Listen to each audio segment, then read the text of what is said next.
Howdy everyone, welcome to the news. It's the 24th of February 2016. Here's Nate with something.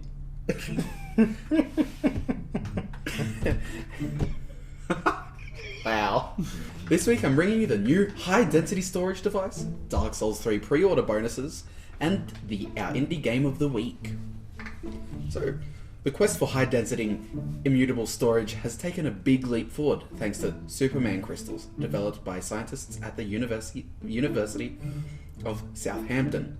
The glass discs are reportedly capable of storing up to 360 terabytes per disc of data, and will last almost forever at room temperature, or as long as the current 13.8 billion year age of our universe at 190 degrees Celsius or 374 degrees Fahrenheit. Wow. So, Dark Souls 3 pre-order bonuses. Ahead of the Dark Souls 3 launch in April, the game is available to pre-order digitally for PlayStation 4, Xbox One, and PC. Bandai Namco has now confirmed the bonuses you can get for buying the anticipated role-playing game ahead of time. People who pre-order Dark Souls 3 for PS4 from the PlayStation Store will receive a digital copy of the soundtrack, as well as a Fire Fades dynamic theme. The theme is available right away, but the soundtrack won't be delivered until Dark Souls 3 launches on April 12th. Xbox One pre-orders from the Xbox Store will come with a free copy of the original Dark Souls, playable through the console's backwards compatibility functionality.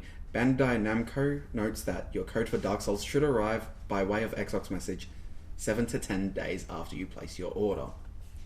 Now lastly, on PC, pre-orders for Dark Souls 3 on Steam will come with the game's soundtrack, though it is unclear if the soundtrack will be available right away or not until April, as is the case with the PS4. We have followed up with Bandai Namco in an attempt to clear up that additionally, if you already own Dark Souls or Dark Souls 2 on Steam, you'll save $5 on Dark Souls 3. A digital deluxe version of Dark Souls 3 is available for $85 across all three platforms.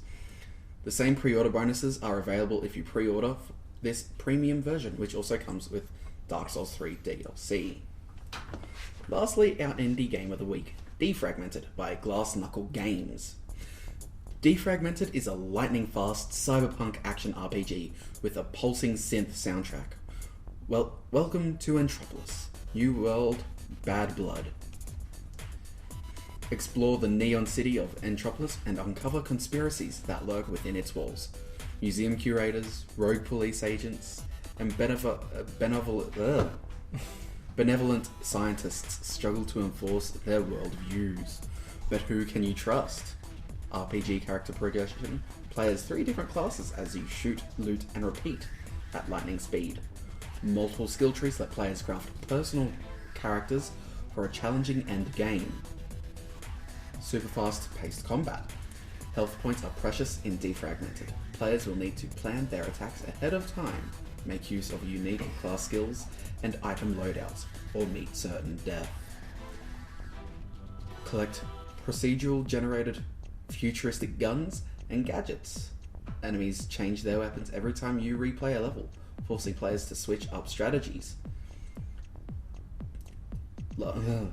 Synthetic soundtrack.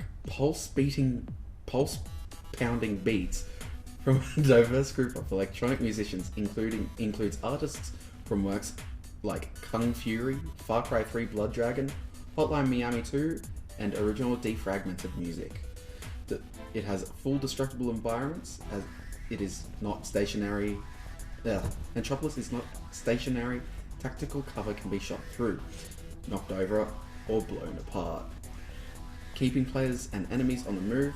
There are no press embargoes on Defragmented coverage. Feel free to release content whenever you see fit. Thank you, Nate. Now on to entertainment news with Connor. Thanks, CJ. Hi everyone, I'm going to be taking over the entertainment news from now on, since Joel has unfortunately had to move interstate, meaning he's unable to continue in the news show and Ozcasts, but all of us here at AP wish him well in his new life in Western Australia. Today in entertainment news, Deadpool is a huge box office success. The game Australian tour cancelled and casting for Transformers 5 is now underway. First today, the new Ryan Reynolds film Deadpool is the highest grossing opening weekend in February of all time.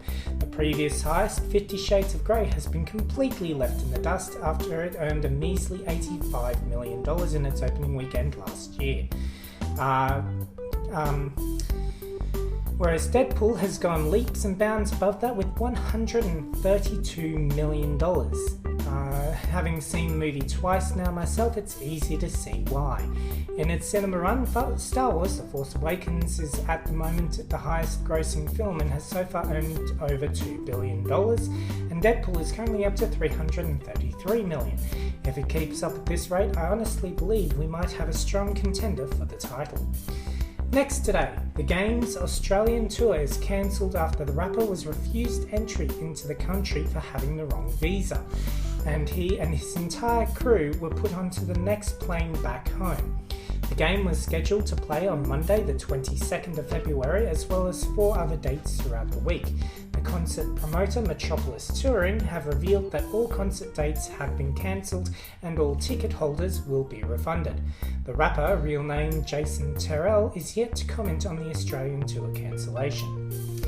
Finally today, the next instalment of Michael Bay's series of epics has begun casting, and has been revealed that it will be filmed mostly in London and Detroit. Paramount Pictures have also revealed that they're going to be working to create a joint cinematic universe for Transformers 5 through to 7, as well as an upcoming spin-off series which will be focused primarily around the fan favourite Autobot, Bumblebee. Currently, Mark Wahlberg and Peter Cullen are the only 2 actors who are signed on for Transformers 5, and Bay will be returning to direct it. However, this will be his last in the Transformers franchise, leaving me to wonder what they're going to do with the next 2 announced movies and how they're going to play out. And that's all from me in entertainment news this week. Thank you, Connor. Howdy, he, she's and theys. Coming up hot is my massive load of news. News that the incoming VR headset, the HTC Vive, will retail at $800 US. Ooh. This comes a month after the Oculus Rift's steep price tag of $600 US, putting the Vive a full $200 ahead of the Rift. Sorry boys and girls, but I hope you've got yourself a wealthy friend, because you'll be digging deep in your pockets to hop aboard the VR hype train.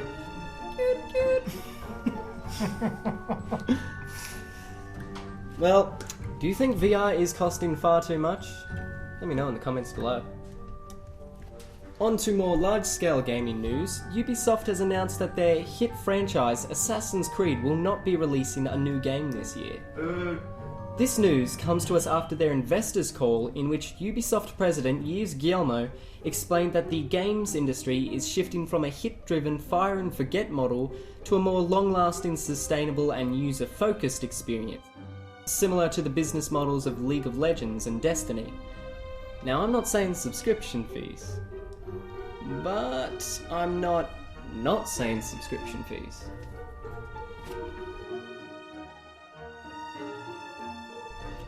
This being Ubisoft will have a far-reaching effect on the AAA's games industry, as smaller companies try to follow suit. And lastly, on to more joyous news. Last Sunday was the day in which a Japanese game developer in 1986 programmed a video game about exploring dungeons. This game was The Legend of Zelda. Now that it's the 30th anniversary, I advise you to whip out your old consoles. Pay respects to one of the most magical and heartwarming game series around. I'm Video James, and that's the gaming news. Well, that's the news. Don't forget to like, comment, and subscribe down below. Tell us what you think about anything we've talked about. And like always, don't forget to tune in next week with what's hot in the world. And my pants. And this office. Hot load. Sweaty. Fuck, it's hot, man. Also, you